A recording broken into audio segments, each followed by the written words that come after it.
aad baa mahadsantihiin aniga Mukhtaar BK waan ku arkaa adiga iyo al-ihtisaam inaad soo kala dhamaateen haysiintii qasqaska soo dhaaf eerba mala shalay iyana sii daayay heestii marka hore YouTube-ka kuma jirin laakiin waqtigaas aan qaaday laakiin dadku markaan eegay waa ijiideysaan oo waa ijeceshiino waan arkayaa laakiin ilaahay sidoo ka dhaw noqonaysa laakiin heesta marka hore degdegina warbaadiinownahay wiiga dabadii waxaan dilaanahay degdegina way ninka soo noqonaya gudahaan baraha bulshada waxaa qabsatay 4 saac u dambeeyay hees cusub oo macnaha dadka dhagahooda ku cusub oo qaaday fanaanka Maxamed Saciid BK wariyaal waaweyn ama dad dhalinyarada qaarkood ayaa waxay soo qoreen BK in uu fanka ku soo noqday arrinkaas ayaan falanqeyn doonaa BK oo arrinkaas si sax uga hadlay iyo warar duldul ah oo BK ku saabsan ayaan muuqaalkan ku falanqeyn doonaa sidoo kale to nimcaan hilaac oo BK runta sheegay macnaha indhaha ka galay hadana uu istaajilaa ka subscribe noo saar halka waxaan ku soo gudbinaa hadaleynta baraha bulshada waxyaabihii ugu dambeeyay Soomaalida dhinac walba macnaha siyaasadda ma ku soo daraa mooy laga yaabaa in maalmaha soo socday gaartay okay janaa subscribe noo saar muuqaalada si aad u share gareynaysiin aad u fiicantaa muuqaalka share garey like saar aniga bas waxay u caawisaa please subscribe ko okay like ta wax weyn kuuma dhax ku sii share tan dhab copy link-iga la taawo YouTube copy link aad share tale okay commenting waa muhiim muuqaalka kor u qaada okay Maxamed Saciid BK ayaa horta heestan hawada soo galiyay waliba heestan waxa iska soo duubeen asiga iyo wiil uu ku sheegay inuu walaalkiisa yahay oo la yiraahdo Mukhtaar bal heesta marka hore aan aragno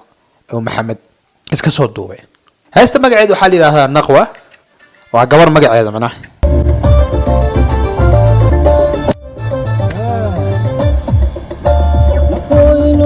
waxa soo galiyay Mukhtaar Saciid Cabdi Maxamed Saciid Cabdi walaalkii macnaha okay 2 days talaaye wuxuu yiraahday ku heshaa nasiib badan way ku nagaada noloshii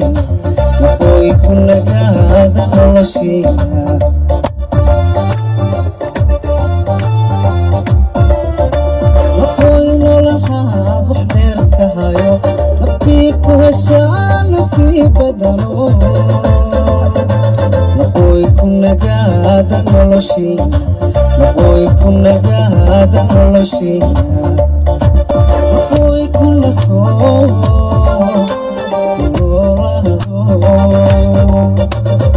way waxayo ku nabadgeli way waxayo ku nabadgeli way ku nasto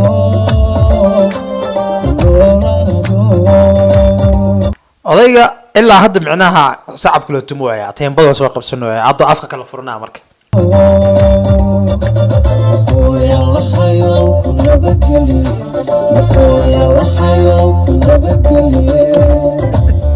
aad baa mahadsantihiin aniga Mukhtaar okay heestaas maalinka ciida ay soo fasaxeen marka heestan YouTube-ka kuma jirin marka inta la soo daayay kadib ayaa YouTube-ka si toos ah loo soo galiyay hadaba BK marka heestan YouTube-ka si toos ah walaalkii u soo galiyay ayaa waraysi laga qaaday maanta ayuu kaga hadlay sababta keentay heestan cid loo qaaday dadka intiina badan ma ogeedeen laakiin Naqwa waa tuma Allah u naxariistay gabadha heesta loo qaaday waxay dhimatay muddo 13 sano ka hor heestan BK ayaa noo sheegi doona heestii xalay soo baxday ma heeskaas oo fakatay baa Maxamedow haye ma heesaad loogu talagashay waa haye ma heesaad leedahay oo soo socdaayo wargelinaba barsiyaasha ku soo dhaweeyay horta heestaas Naqwo baa la yiraahdaa Allah u naxariistay waxaan qaaday teedinkii bal malaynay meelahaas ahayd ina dhimatay 13 macnaha waa 12 sano ama 13 sano ku dhawaad adiga waa 12 sano ka hor Allah u naxariistay baan u qaaday arooskeedii kabacdi in walaalkay oo la yiraahdo BK heestan marka uu qaaday YouTube lama soo gelinin maxaa yeelay gabadhii caruusada ee heestan loo qaaday Allah u naxariistay waa ay dhimatay Naqwa la dhahay that's why heestan loo soo gelinin baraha bulshada macnaha baraha bulshada lama soo gelinin gaar ahaan YouTube-ka lama soo gelinin heestan marka xasuus ahaan iskaga haysteen waxaana soo fasaxay Mukhtaar BK walaalkiisa ila dhageyso marka Mukhtaar oo tiktokkiisa baa maalintii saddexaadii ciidka iyadoo gaariga nooga baxaysa baanu moobilka saa isaga yar qaban deedna intii bay dadku yidhahdeen odaygii wuu soo noqday kabacdi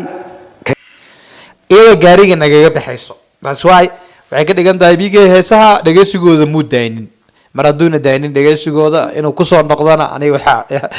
wax weyn ila ma aha inkastoo BK oo haddaba muusiga kusoo noqdayba cause nashiidadii u dambeysay muusiga saarneyd astaan oo aragteen labadaanta u soo daayay yar baa malaa shalay iyana sii daayay heestii marka hore youtube-ka kuma jirin laakiin waqtigaasaan qaaday laakiin dadku markaan eegay dee waa ijiidaysaanoo waa ijeceshiinoo dee waan arkayaa laakiin ilaahay siduu ka dhow noqonaysa laakiin heesta marka hore degdegina war baan idiin ognahay wiiga dabadii waxaan dileenahay degdegina way ninka uu soo noqonaya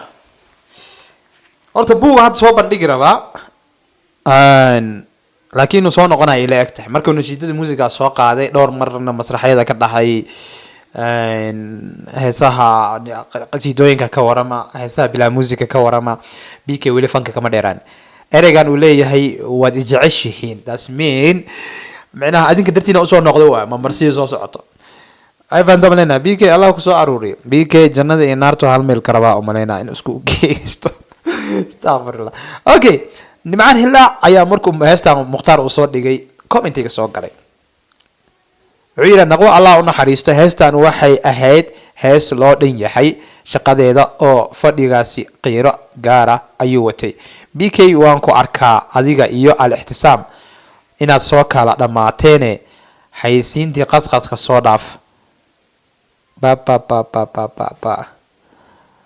oo macnaha wuxuu taagan yahay haysiintii waxaa soo dhaafay fanka toos ugu soo noqo waxaagii qalabkaagi wixii dhanna diyaari ku yihiin oo meesha kaga tagtay taada so nimcaan wuxuu taagan yahay BK soo wada bax anagana waxaa leenahay BK oo toos usoo wada bax baraada wadaadadii waxaa tiraahday aniga fanka saa usoo baxay lacag maliigu siinina kasoo bilowday dhowr meelaa ka hadashay baraada toos usoo wada bax waa dhowdaa soo bax haddaba dadka qaar ayaa waxay yidhaahdeen BK hadduu xataa soo noqonayo heestan gabadh dhimatay oo caruusad iyadoo ah dhimatay sababta uu soo gelinayo maxay tahay qoyskeeda muxuu u xasuusinayaa dadka qaar ayaa doodaas qabo oo leeyahay gabar 13 sano ka hor dhimatay maxaa dadkeeda hadda loo soo xasuusinaya oo heesta loo soo gelinaya adiga maxay kula tahay maxamed saciid BK ma kula muuqdaa nin fanka kusoo noqon rabo ya anoo ila muuqdaa BK waa dhadhow ya cabdihani go-aan u qaatay laakiin BK ninkan back sameyn rabo weege ani kule waa ila tahay adima qaayna kula tahay laakiin aniga BK ninkan back sameyn rabo ila eg yahay heestan iyadoo dhameystiran youtube-ka ku jirta naqwa Allah naxariistay gabadhaasana loo qaaday oo caruusada ahayd mana suurtagalin in social media la soo geliyo laakiin BK hadda dib u soo geliyo ilaa haddana dadka ma oga sababta uu heesta usoo doortay xataa hadduu soo noqonayo heesa kale muxuu usoo qaban waaye okay muuqaalka like saar siina share garay intaasan kusoo gabagabeynaa muuqaalkeena intaa kulmi doona muuqaalka xiga waxaa idinkaga tagay sidaan nabadgelyo peace and love bye bye